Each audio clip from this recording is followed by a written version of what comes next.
आप जी को बहुत बार समझाया है, बहुत बार ज्ञान सुनाया है और सुनाते ही रहेंगे, क्योंकि ये ऐसा अनमोल ज्ञान है जो आपको दोनों लाभ देता है।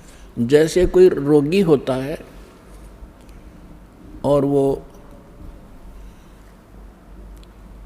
उसको भूख नहीं लगती, जबर जिसको हो जाता है, और मनुक्खा, दाख,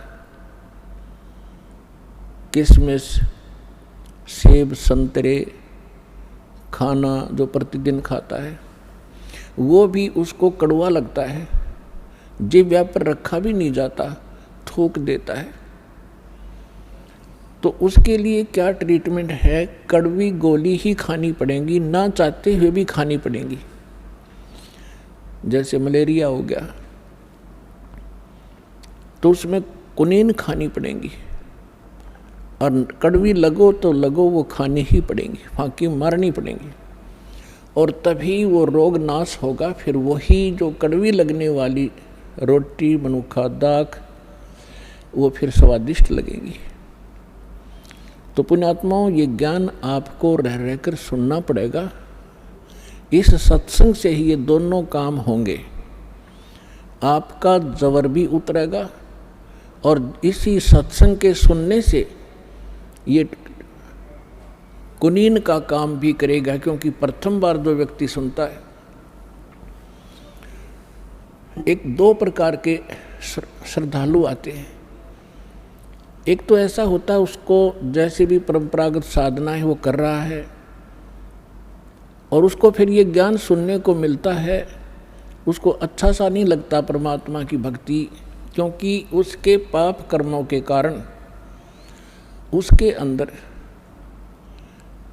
वो अंतःकरण के अंदर ये पाप कर्मों का जवर बन गया, और उन पाप कर्मों के कारण उसको आज भूख, वो परमात्मा की ये अमृत वचन रूपी मनुक्खा, दाख भी नहीं अच्छी लगती।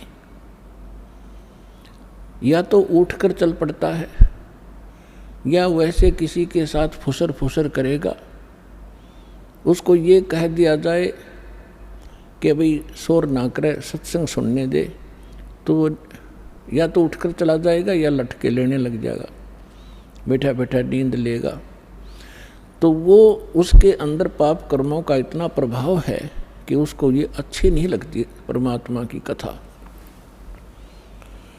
तो उसका यही उपाय है कि वो ना चाहते हुए भी बैठा रहे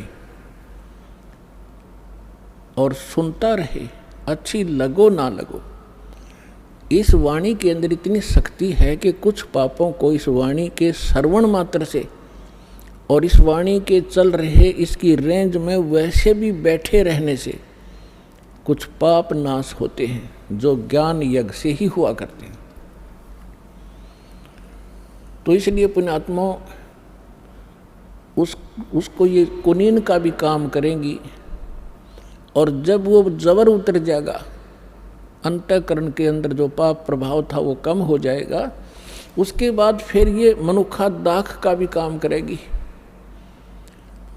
इतनी अच्छी लगेगी, जैसे बुखार उतरने के बाद स्वस्थ हो जाता है प्राणी, फिर उन्हीं रोटियों को न सब्जी की आवश्यकता समझता, इतनी ज़बरदस्त भूख लगती है। भूख लगी होती है, घर वाले कहते हैं सब्जी बना देते हैं, रोटी तो है, तो वो कहता रोटी आन दे, सब्जी फिर देखूंगा। इतनी ज़बरदस्त भूख लगती है। और जब उसमें वो अस्वस्थ होता है, चाहे 3 प्रकार की सब्जी बना दे, नहीं खा सकता। तो पुण्यात्माओं, जिन पुण्यात्माओं की ये पाप कर्म अंतःकरण के समाप्त हो गए, उनकी आत्मा स्वस्थ होगी इस ज्ञान के सुनने से। आज वो हजार किलोमीटर से 1500 किलोमीटर से चलकर इतनी भूख बढ़ गई उनमें, ये मनुक्खा, दाख, राम नाम की ये आहार करने के लिए सतलोक आश्रम बरवाला में पहुंच रहे हैं। तो इसलिए ये ज्ञान आपको बहुत बार सुनाया है और रह रहकर सुनाते ही रहेंगे। ये दोनों काम करेगा। जिसको किसी कारण से भी कोई फिर से अस्वस्थ आत्मा होने लगती है।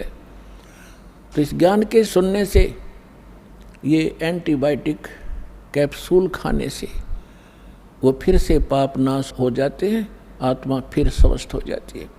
क्योंकि अपने जीवन में छोटे मोटे रोग आ ही जाते हैं, उनके लिए ट्रीटमेंट चलता रहता है, जीवन बना रहता है। ठीक इसी प्रकार सत्संग में आने से, परमात्मा के वचन सुनने से आत्मा किसी कारण से फिर पापग्रस्त हो जाती है और कुछ अरुचि बनती है साधना में, तो सत्संग सुनने से, दर्शन करने से, प्रणाम करने से, आशीर्वाद लेने से वो फिर से पाप कट जाते हैं, स्वस्थ हो जाती है। तो इसलिए आप जी ने सत्संग को रह रह कर सुनना चाहिए, एक सत्संग की तरह सुनना चाहिए। समय निकालो, घर पे कभी बैठे हो, छुट्टी हो, सत्संग चलाओ, एकाग्रचित्त से सुनो, एक एक वाणी पर ध्यान दो, क्या कहा जा रहा है। फिर उसको को छोटी मोटी मन में दोष होता है तो फिर वो तुरंत सेट हो जाता है।